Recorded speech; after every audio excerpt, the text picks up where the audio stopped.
Hi, I'm Jason. Welcome to this ODRA training module. In this video, we'll cover how to diagnose and correct rear broom wear or coning, where the broom wears at an angle and sweep performance is reduced.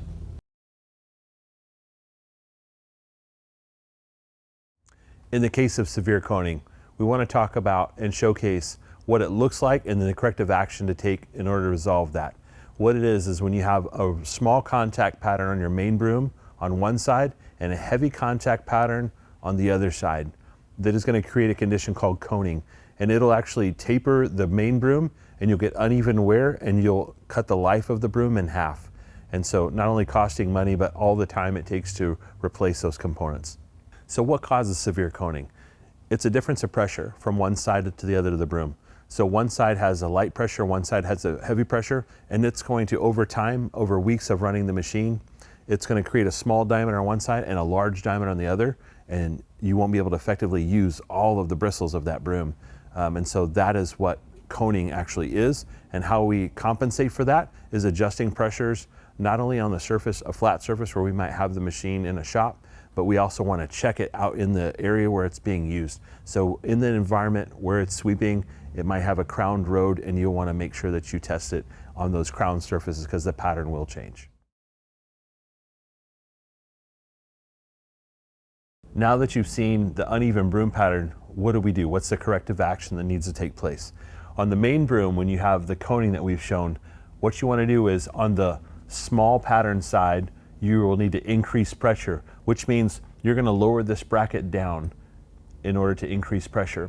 On the sides where we have too much pressure and our pattern is too wide, we're actually going to raise this bracket up in order to achieve less pressure, and so we're going to narrow the pattern. What we're looking for is a 5 to 6 inch pattern all the way across, an even pattern. We're looking for two parallel lines, and if we don't have that, we're going to have coning, and that coning is going to cost you money. It's going to wear your brooms out faster. It won't perform as well in the sweeping operation, and so this is a corrective action that needs to take place in order to compensate for coning.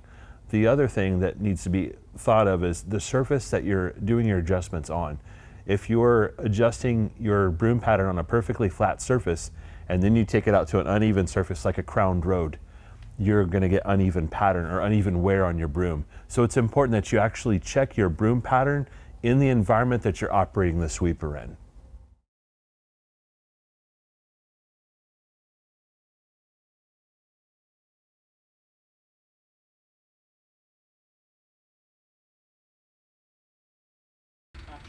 Now that we've shown you uneven broom wear on the gutter brooms, let us show you how to take corrective action on this.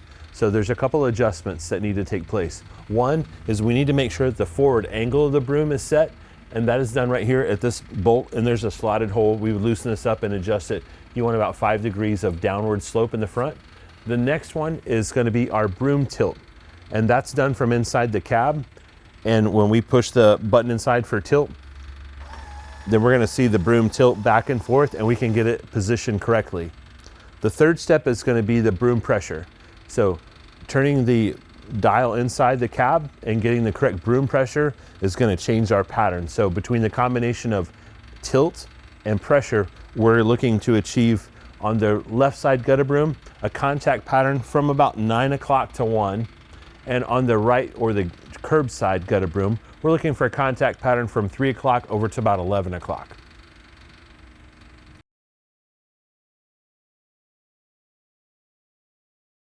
Now that we've shown you the MT4H gutter broom adjustment, let me show you how to adjust the gutter broom on the MS5H. So there is a difference between the two. The MS5H has a pin locator here on the side, and I can select different locations for my gutter broom to move.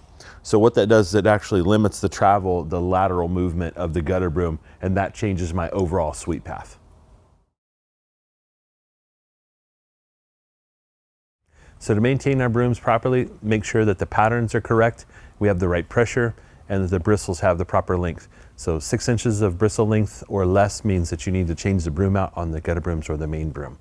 And we want to make sure we check the pattern daily, and then we check the bristles. We're inspecting those weekly. Also, we're looking at the broom tips. So when the bristle tip has more than a 45-degree angle, we already know that we have too much broom pressure. This concludes our module on uneven broom wear.